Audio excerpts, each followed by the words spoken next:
Resumo da história de Marvin Gaye, o príncipe do soul.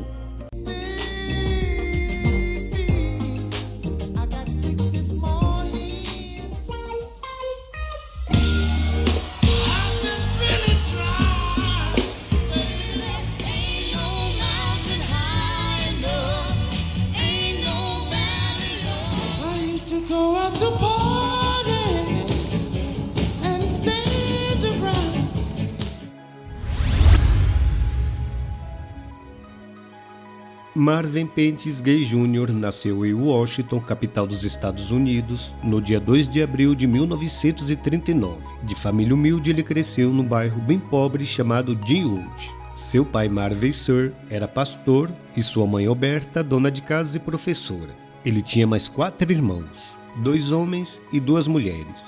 Ele também tinha um meio-irmão por parte da mãe.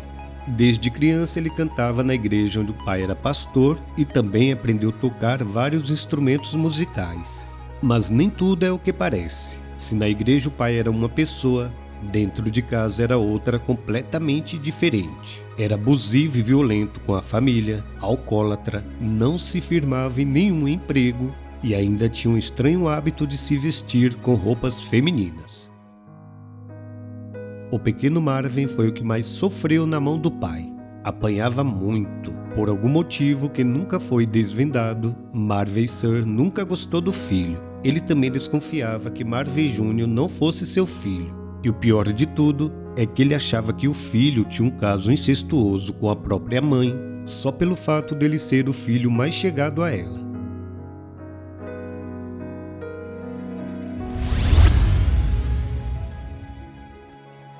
Na adolescência, ele já se apresentava com algumas bandas da região. O seu sonho era ser piloto, e para fugir dos maltratos do pai, aos 17 anos ele abandonou a escola e ingressou na Força Aérea dos Estados Unidos. Mas ficou desapontado porque, ao invés de estudar para ser piloto, mandaram ele fazer trabalhos comuns. Então ele fingiu uma doença mental e foi dispensado.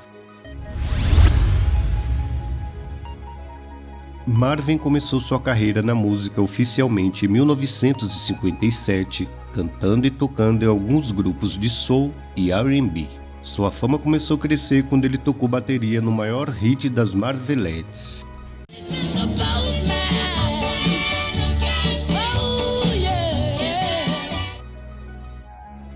Nessa época, ele acrescentou a letra E no seu sobrenome, inspirado no seu ídolo, o cantor Sam Cooke, que havia feito o mesmo. Mas as más línguas diziam que ele fez isso para desassociar do nome do pai e também para acabar com as brincadeiras de mau gosto sobre sua sexualidade. Em 1961, já contratado pela gravadora Motown, ele lançou seu primeiro álbum. E depois de emplacar alguns hits, se tornou o primeiro cantor negro a assinar o contrato de $1 milhão. A gravadora também apostou no sucesso do cantor em duetos com cantoras e deu muito certo. E uma de suas parcerias de maior sucesso foi com a cantora Tammy Terrell em 1967.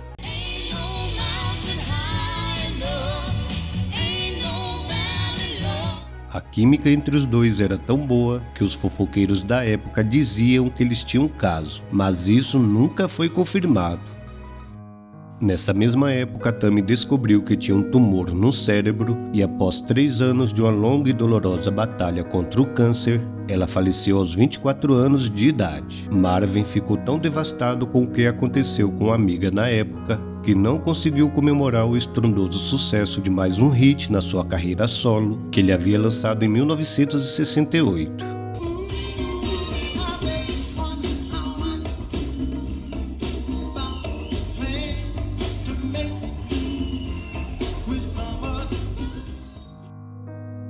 Após a morte da cantora, ele caiu numa profunda depressão e ficou cerca de 2 anos sem fazer shows. Nos anos 70, após ouvir histórias tristes sobre a guerra no Vietnã, ele resolveu gravar músicas de protestos e arrumou uma treta com o dono da gravadora, Berry Gordy, que só queria grandes hits populares. Mas ele conseguiu convencer o patrão e em 1971 lançou o álbum What's Going On, que virou um estrondoso sucesso mundial e encabeça a lista da revista Rolling Stones como um dos 500 melhores álbuns de todos os tempos.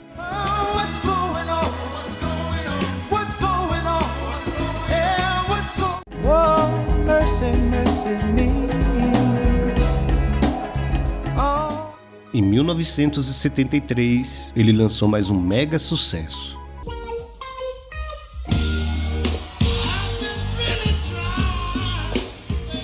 No mesmo ano, depois de muita resistência por não querer mais fazer duetos com cantoras, pois achava que trazia maldição, ele foi convencido a gravar com Diana Ross e novamente fez muito sucesso. Stop, look, yes, listen to your heart, hear what it says. You are everything, everything is you. Em 1982, já fora da Motown, ele lançou mais um álbum, Midnight Love, que tem um dos seus maiores hits.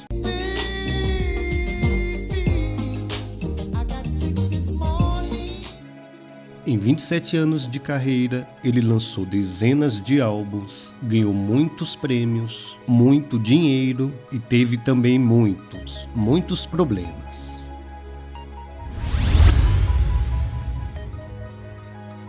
Marvin se casou 2 vezes. O primeiro foi com Anna Gorey, irmã do dono da gravadora Motown, em 1963. E eles adotaram um menino que tem o mesmo nome do pai, Marvin Gaye III. A relação do casal foi muito conturbada, principalmente por causa das infidelidades do Marvin. E eles tiveram muitas brigas que vieram a público. O casamento durou 14 anos.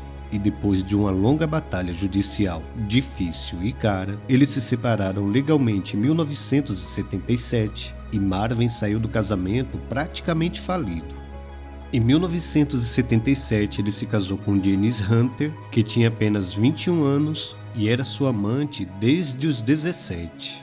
E o casal teve 2 filhos. A relação entre eles também foi extremamente conturbada e durou apenas 4 anos.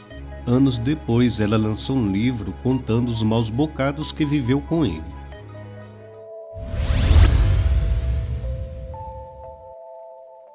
Além da péssima relação com o pai, problemas conjugais e a pressão da fama, ele ainda tinha uma dívida de cerca de $2 milhões em imposto de renda. Com tudo isso acumulado em sua cabeça, ele recorria às drogas, e as consequências eram depressão e paranoias. Ele sempre achava que tinha alguém querendo matá-lo. Por causa disso, ele contratou seguranças. Ele também achava que tinha alguém querendo envenená-lo. Com toda essa turbulência na sua cabeça, ele tentou tirar a própria vida pelo menos 3 vezes. Depois de sua última turnê pelos Estados Unidos em 1983, ele resolveu voltar a morar na casa dos pais em Los Angeles.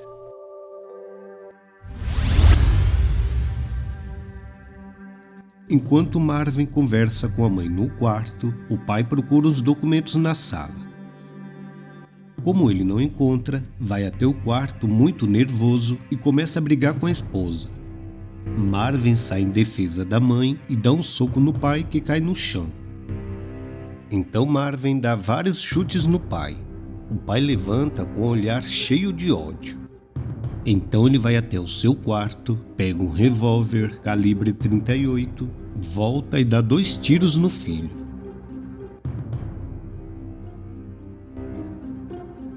Marvin é socorrido, mas não resiste e morre aos 44 anos de idade, um dia antes do seu aniversário. Olha só a ironia, foi Marvin quem deu a mesma arma de presente para o pai. Marvin Sr. confessou o crime e foi condenado a 6 anos de prisão. Após alguns exames médicos, foi descoberto que ele tinha um tumor cerebral. Então ele foi mandado para um asilo e faleceu vítima de uma pneumonia aos 84 anos de idade em 1998. E assim foi a vida turbulenta de Marvin Gaye.